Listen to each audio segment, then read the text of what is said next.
Good afternoon, ladies and gentlemen. Today we're going to transplant the zinnias one more time into a container that's probably about 24 inches in diameter. I've already prepared some of the potting mix to go inside here, moistened it up, made sure it was moist all the way through. Because if you don't do that, this material will dry out and then it won't absorb the water like it should. So in this exercise today, I've got several zinnias that I've already pruned, and they've been in this container nearly 14 days. And as we take a look at these, I'm going to show you what the root system looks like after being in this pot 14 days. So as I take a look at it, I'm going to turn my pot upside down, put my fingers around the plant, gently peel my cup off. And as you look at this, the roots are starting to come down to the bottom and start to have some healthy roots. So in this container, I'm going to probably put about 4 plants in here, maybe 5. Going to kind of put them a couple inches away from the side. And as I do it, some of these I haven't loosened up yet, but here again, we've got some good root systems coming in. And zinnias happen to be one of the favorite plants that my wife likes. So this container is going to go with us when we go to the farm this summer. I'm also going to install later on when I get to the farm an automatic water system so that when I'm working I don't have to worry about it not getting too dry.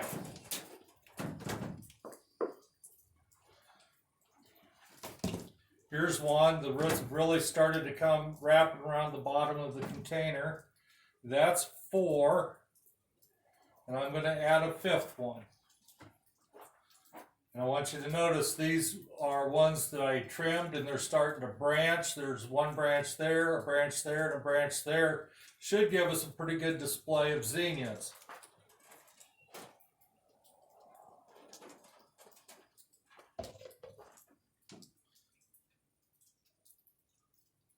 So these are going to be spaced approximately, about 6 inches apart. So it should make a good flowering container. Now the next thing I need to do is I need to add some potting soil to this to bring it up around the plants that I just put in here. And I've pre-moistened this. I'm going to start here in the center.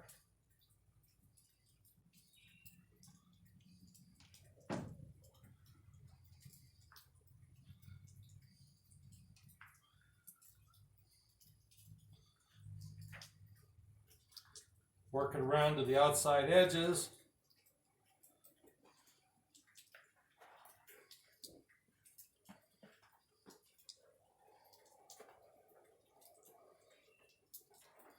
Kind of pushing it down along the sides to make sure I get good contact down in here.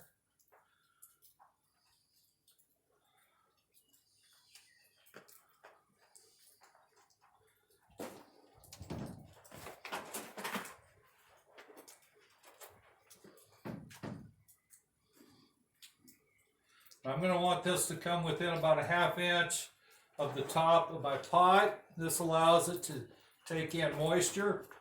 One thing I want you to note is that before I started this pot, I did this as a recycled pot, one that I used a year ago for some different plants.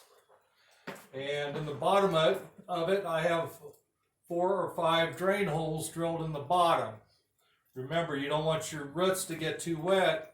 And if that bottom was completely enclosed, it would not allow it to drain out.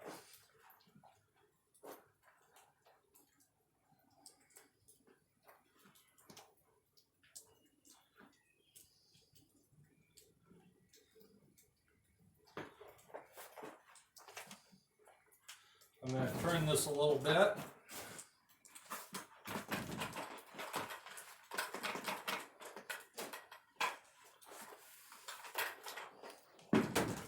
Get a good bunch of potting soil in here so I can kind of work it around in here.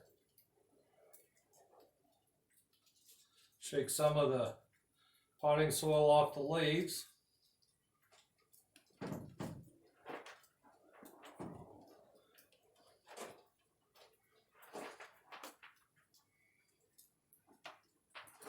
Shake some more into it.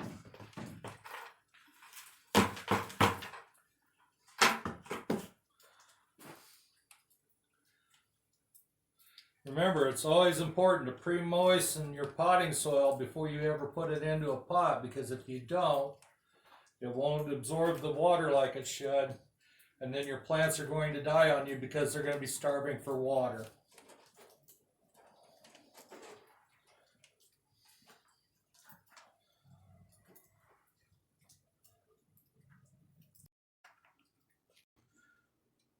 This will kind of give you an idea of what your planter should look like when you're done with it. Our next step will be to add some water to it so that it will allow this potting soil to go down close to the roots, make a nice potting soil to transplant mix. Once I have this all in place, I'm going to take just a sprayer on my hose, and I don't want a lot of force on it. I just want a gentle stream of water in here to kind of moisten this up, making sure that this potting mix gets good contact, and it will settle a little bit as you come around here.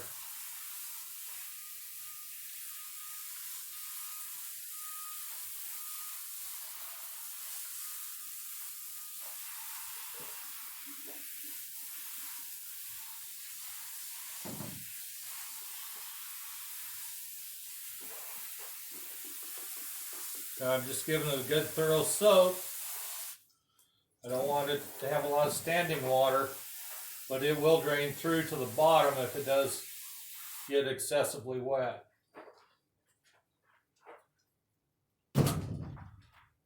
And that is transplanting zinnias.